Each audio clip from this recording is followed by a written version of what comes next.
sudah lahir. Oke, maka selanjutnya adalah mengeluarkan plasenta.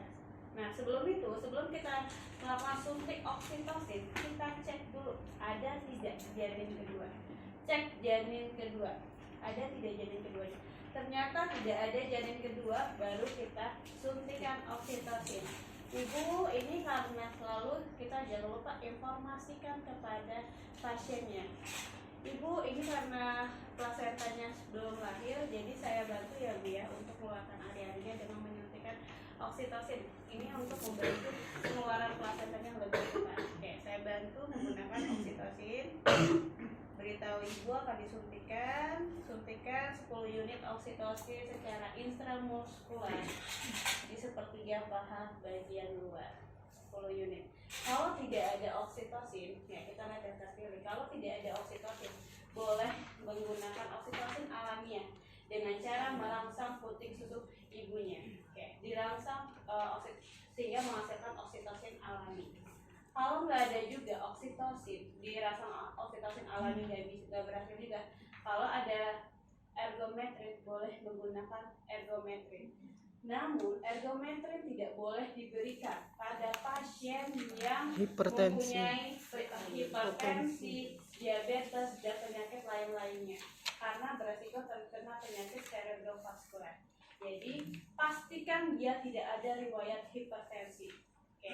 Memang yang paling aman adalah oksitosin. Jadi kita gunakan suntikan oksitosin, lalu setelah kita suntik oksitosin, kita jepit. Oke. Suntik oksitosin itu 1 menit setelah bayi lahir. Nah, lalu jepit klem-klem tali pusat 3 cm dari umbilikal bayi. Oke, saya jepit.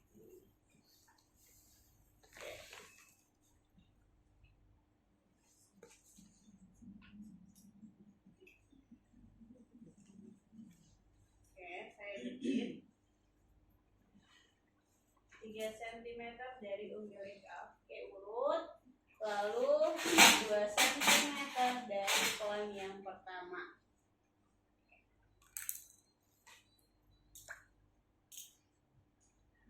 Dan lakukan pemotongan tali pusat. Oke, lakukan pemotongan tali pusat. Kalau bisa.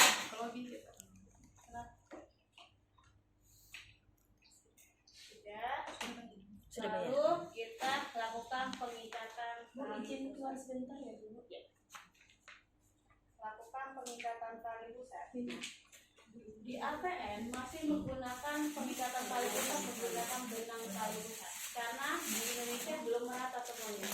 Belum ada tentu semuanya ada klem umbilikal. Kalau ada klem umbilikal itu malah lebih bagus. Oke. Kita lakukan pengikatan tali pusat. Jempol ketemu jempol.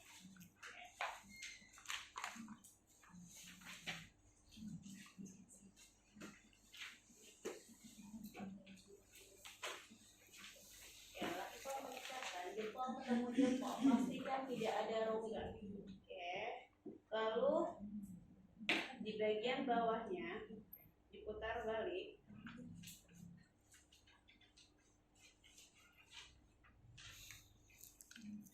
Lagi. Oke, jempol ketemu jempol, pastikan tidak ada rongga, dan terakhir adalah simpul kunci. Masukkan klem ke larutan enzimatik dan lakukan IMD. Ibu, ini bayinya saya lakukan IMD ya Bu ya, namanya inisiasi menyusui dini. Jadi ini bayinya mencari puting susu ibunya sendiri. Nah, biarkan kayak gini aja ya Bu. Nah, dipegang, boleh dipegang, dan jangan lupa berikan topi supaya menjaga kehangatan bayinya. Sudah kasih topi, baru kita fokus ke plasenta. Dipegang ya Bu ya. Terus kita lakukan PTT.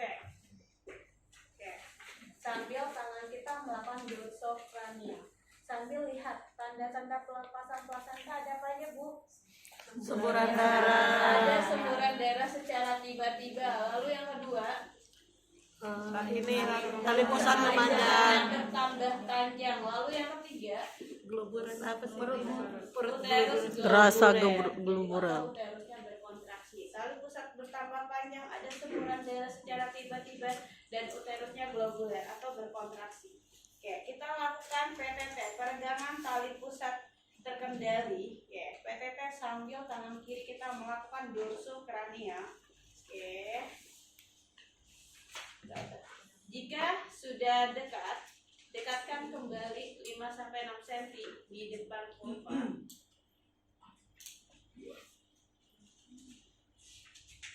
Oke.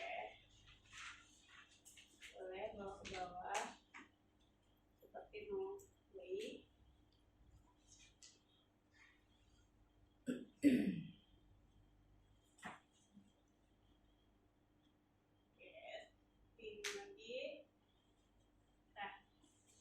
Kalau sudah tampak di depan vulva, kita tinggal lahirkan.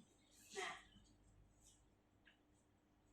lahirkan, angkat dan putar secara terkilir ke Searah jarum jam.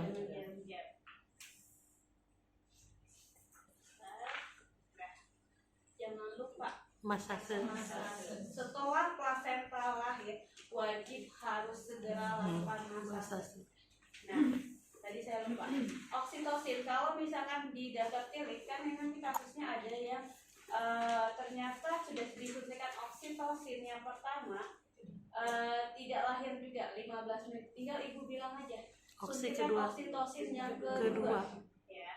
Tapi ternyata kalau misalkan oksitosin 15 menit gak lahir juga, nah berarti kita harus lihat, cek dulu kandung kemihnya. Oke, pastikan kandung kemihnya kosong. Oke, terus habis itu persiapan untuk rujukan. Nah, kalau misalkan dalam 30 menit ternyata memang tidak lahir, kalau di BPM, kalau terjadi perdarahan, terjadi perdarahan itu boleh lakukan manual plasenta. Tapi kalau misalkan 30 menit gak lahir dan tidak terjadi perdarahan, maka yang harus dilakukan di vaskes tingkat pertama harus segera melakukan rujukan. Oke. Ya, jadi kita harus segera melakukan rujukan. Nah, itu makanya dilihat lagi nanti BPM kah atau di rumah sakit kah. Nah, biasanya tinggal ibu informasikan karena kan ini persalinan fisiologis. Jadi kalau 15 menit pertama nggak lahir, berarti suntik oksitosin yang kedua. Tapi kalau nggak bisa dulu, cek dulu kandung kemihnya penuh atau enggak. Kalau misalkan penuh, kita kosongkan dulu sambil kita mempersiapkan untuk rujukan. Kalau 30 menit nggak lahir, kata kuncinya adalah perdarahan. Kalau terjadi perdarahan, maka mau dimanapun, di BPM, di rumah sakit, di klinik, harus segera lakukan manual plasenta. Tapi kalau tidak terjadi perdarahan, 30 menit gak lahir tapi tidak terjadi perdarahan, maka yang di vaskes tingkat pertama di BPM atau klinik itu harus melakukan rujukan, ya. Oke, kalau kasusnya normal saja seperti yang kayak gini. Oke, plasenta lahir, cek masase. Setelah masase kita cek kelengkapan plasentanya. Cek kelengkapan plasentanya.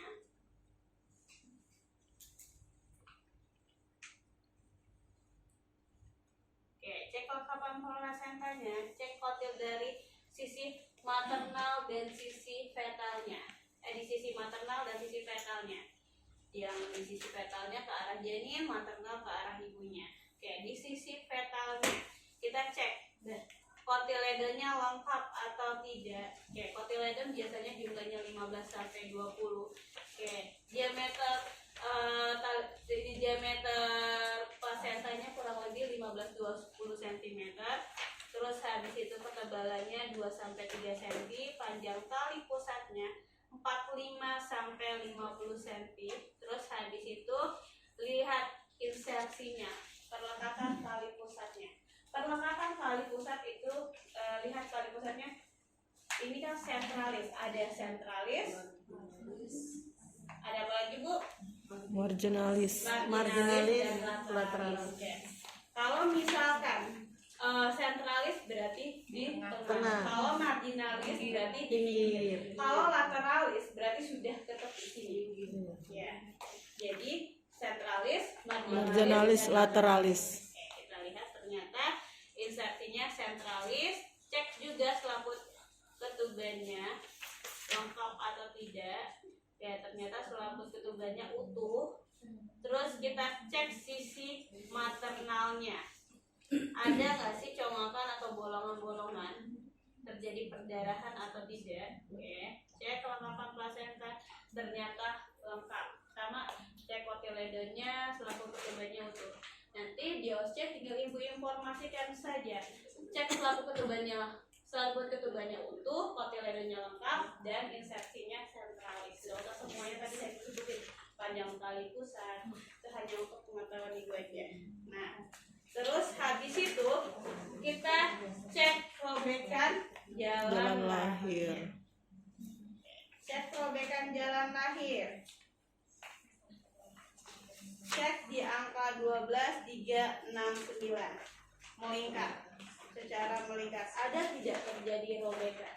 Kalau terjadi robekan, maka segera lakukan penjahitan atau lakukan hektik. Ibu, ini tidak ada robekan jalan lahir ya Bu ya. Maka ini nggak saya ngerjain ya Bu ya. Pinter ibunya ngedenya nih. Udah, setelah itu baru kita cek pastikan uterusnya berkontraksi, kandung kemihnya kosong, baru celupkan tangan kita ke dalam larutan enzimatik. Ajarkan ibunya untuk melakukan masase. Ya, boleh satu orang jadi ininya, jadi pasiennya. Satu orang bisa pasien. Ayo, arah.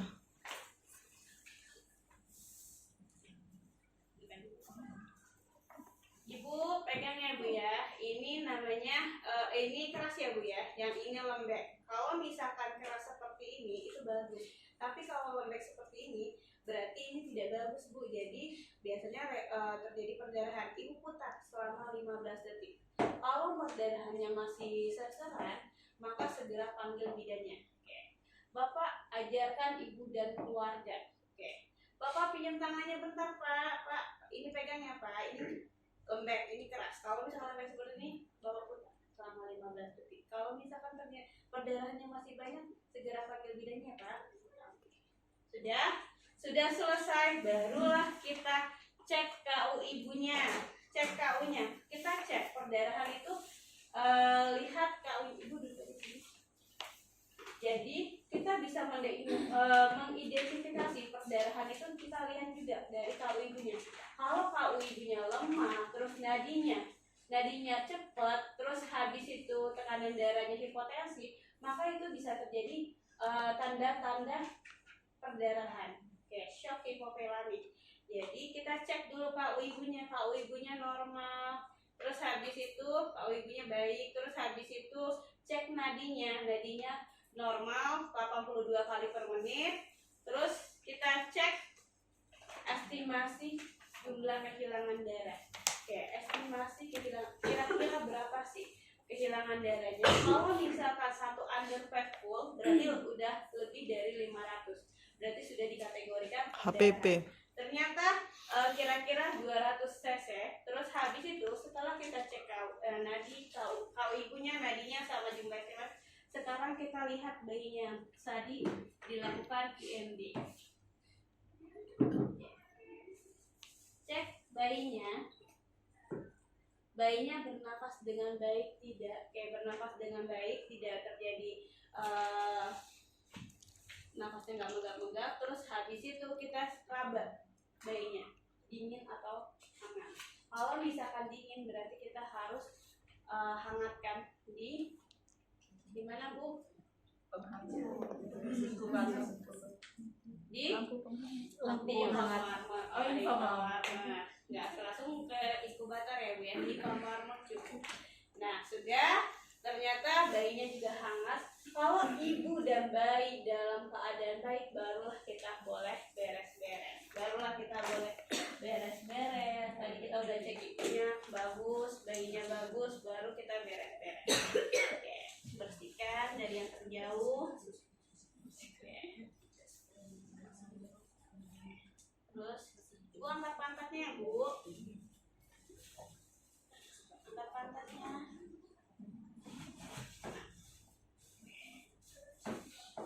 Bersihkan.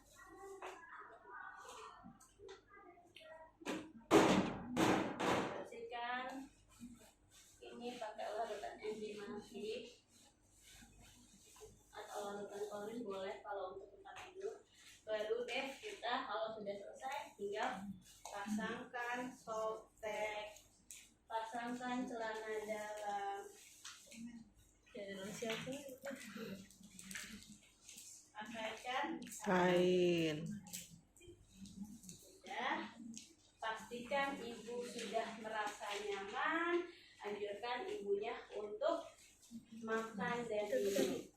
Ibu nanti jangan lupa ya, habis ini makan dan minum ya Bu ya. Dan jangan lupa nanti susui bayinya sesering mungkin ya Ibu, minimal 2 jam sekali. Setelah selesai, baru kita ini masukkan ya ke dalam larutan enzimatik. Terus selesai. Nanti 1 jam lagi kita datang ke ibunya. Ibu nanti 1 jam bayinya akan langsung bilang pemeriksaan fisik bayi baru. Apa yang akan ibu lakukan 1 jam pertama itu? Ibu nanti bayinya akan dilakukan pemeriksaan fisik bayi baru lahir untuk mengetahui ada nggak kelainan pada bayinya. Lalu yang kedua adalah pemberian salapata untuk mencegah infeksi di mata. Lalu untuk suntik vitamin K untuk mencegah perdarahan di otak. Oke. Pemeriksaan fisik, salep mata, dan injeksi vitamin K. Lalu nanti 1 jam kedua saya akan memberi imunisasi HB0 ya Bu ya, jadi untuk mencegah hepatitis. Oke, sudah.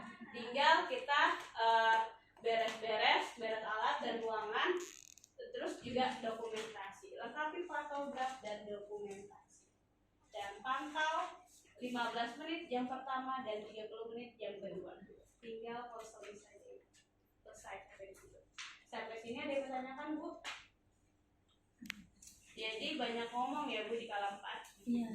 Memikirkan nanti OSCE Bu. Bisa nggak terkeluar ucapan-ucapan ini